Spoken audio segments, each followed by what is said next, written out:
case involving the former congressman, sir. Mike Defensor? Opo, yung sa Yeah. 18 Marines, tapos po meron po yung sa prostitution. Hindi, tingnan nyo yung nangyayari, no? Kasi ako ngayon, from the law enforcement point of view, tinitingnan ko, baka destabilization na talaga to. They're looking for a tipping point, eh. Dahil, nanawagan na pumunta sa Senado, tapos paulit-ulit, wala namang bago sa sinasabi ng 18 Marines. Ang bago lang doon, yung testimonya nung may relationship doon sa isa sa 18 Marines na allegedly, na si Mike Defensor nag-offer ng 5 million. So naririnig ko rin yung mga sinasabi na may sakit yung kapatid ko, ganito, hindi ko napaggamot.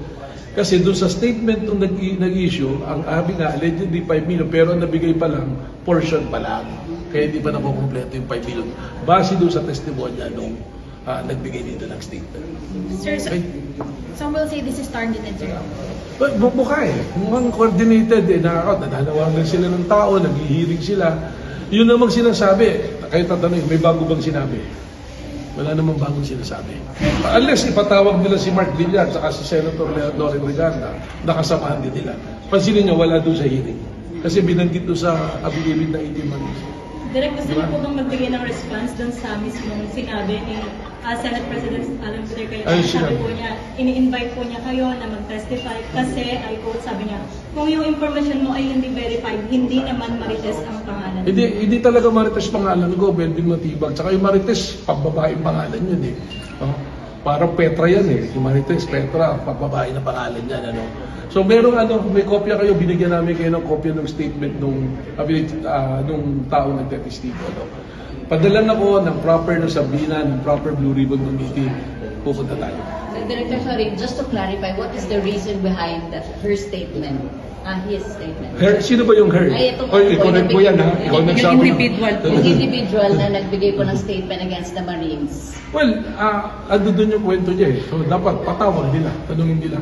Hindi nga ako dapat ang kapatawag na sasagot dyan, yung mismo nag-istigo na may relasyon doon sa isa sa 18 Marines.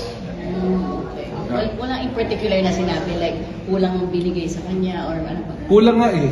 Kasi 5 billion nga dapat, tapos sabi 700, 350 muna. Yung Marines, pinangakuhan sila ng 500,000 para pang negosyo nila mag-asawa, wala pa natutuloy. Ibig sabihin, nakakarating yung pera sa family members? Yes. Oo. Okay. Thank you, sir. I think of a case involving the former congressman, sir. Mike Defensor? Opo, yung sa Yeah. 18 Marines, tapos po meron po yung sa prostitution. Hindi, tingnan nyo yung nangyayari, no? Kasi ako ngayon, from the law enforcement point of view, tinitingnan ko, baka destabilization na talaga to. They're looking for a tipping point, eh. Dahil, nanawagan na pumunta sa Senado, tapos paulit-ulit, wala namang bago sa sinasabi ng 18 Marines. Ang bago lang doon, yung testimonya nung may relationship doon sa isa sa 18 Marines na allegedly, na si Mike Defensor nag-offer ng 5 million.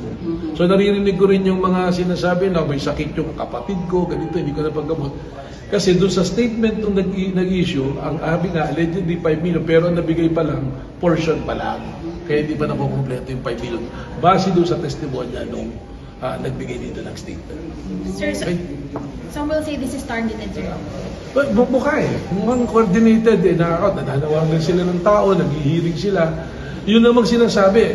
Kayo tatanungin, may bago bang sinabi? Wala namang bagong sinasabi. Unless ipatawag nila si Mark Villar at si Senator Loren Reganda, nakasamahan din nila. Pansinin nyo, wala doon sa hearing. Kasi binanggit doon sa affidavit na 18 months. Direk, gusto niyo po bang magbigay ng response doon sa mismong sinabi ni Senate President Alan Peter Cayetano? Sabi po niya, ini-invite po niya kayo na mag-testify kasi, I quote, sabi niya, kung yung information mo ay hindi verified, hindi naman Marites ang pangalan. Hindi talaga Marites pangalan ko, Belvin Matibag. Tsaka yung Marites, pagbabaeng pangalan yun eh. Parang Petra yan eh. Yung Marites, Petra, pagbabae na pangalan yan. Ano? So merong may kopya kayo, binigyan namin kayo ng kopya ng statement nung taong nagtetestigo. Ano? Padalan ako ng proper na Sabina, ng proper Blue Ribbon ng meeting, pupunta tayo. Director, sorry, just to clarify, what is the reason behind her statement? His statement. Her, sino ba yung her? Ay, ito po. Correct po yan ha? Ikaw nagsabi. Yung individual na nagbigay po ng statement against the Marines. Well, ando doon yung kwento niya eh. So dapat patawag nila, tanungin nila. Hindi nga ako dapat ang kapatawag na sasagot dyan, yung mismo nag-istigo na may relasyon doon sa isa sa 18 Marines.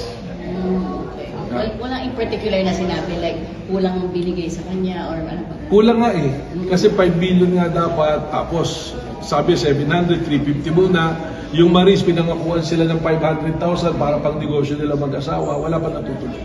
Ibig sabihin, nakakarating yung pera sa family members? Yes, yes. Oo. Okay. Okay, thank you, Senator. And I think of a case involving the former congressman, sir. Mike Defensor? Opo, yung sa Yeah. 18 Marines, tapos po meron po yung sa prostitution. Hindi, tingnan nyo yung nangyayari, no? Kasi ako ngayon, from the law enforcement point of view, tinitingnan ko, baka destabilization na talaga to. They're looking for a tipping point eh. Dahil, nanawagan na pumunta sa Senado, tapos paulit-ulit, wala namang bago sa sinasabi ng 18 Marines. Ang bago lang doon, yung testimonya nung may relationship doon sa isa sa 18 Marines na allegedly, na si Mike Defensor nag-offer ng 5 million. So naririnig ko rin yung mga sinasabi na may sakit yung kapatid ko, ganito, hindi ko napaggamot. Kasi doon sa statement nung nag-issue, ang sabi nga, allegedly 5 million, pero ang nabigay pa lang, portion pa lang. Kaya hindi pa nakukompleto yung 5 million. Base doon sa testimonya nung nagbigay dito ng statement. Sir, Okay? some will say this is targeted, sir. But mukha eh. Mukhang coordinated eh. Nananawagan sila ng tao, naghihiring sila. Yun namang sinasabi. Kayo tatanungin, may bago bang sinabi? Wala namang bagong sinasabi. Unless ipatawag nila si Mark Villar at si Senator Leonor Regarda, nakasamahan din nila. Pansinin niyo, wala doon sa hearing. Kasi binanggit doon sa affidavit na 18 months. Direk, gusto niyo po bang magbigay ng response doon sa mismong sinabi ni Senate President Alan Peter Cayetano? Ay, Sabi sinabi. po niya, ini-invite po niya kayo na mag-testify kasi, I quote, sabi niya, kung yung information mo ay hindi verified, hindi naman Marites ang pangalan. Hindi talaga Marites pangalan ko, Belvin Matibag. Tsaka yung Marites, pambabaeng pangalan yun eh. Oh, parang Petra yan eh. Yung Marites, Petra, pambabae na pangalan yan. Ano? So merong may kopya kayo, binigyan namin kayo ng kopya ng statement nung taong nagtetestigo. No? Padalan ako ng proper na Sabina, ng proper Blue Ribbon Committee, pupunta tayo. Director, sorry, just to clarify, what is the reason behind her statement? His statement. Her, sino ba yung her? Ay, itong Oy, correct mo yan ha. Ikaw Yung nagsabi. Yung individual na nagbigay po ng statement against the Marines. Well, ando doon yung kwento niya eh. So, dapat patawag nila, tanungin nila.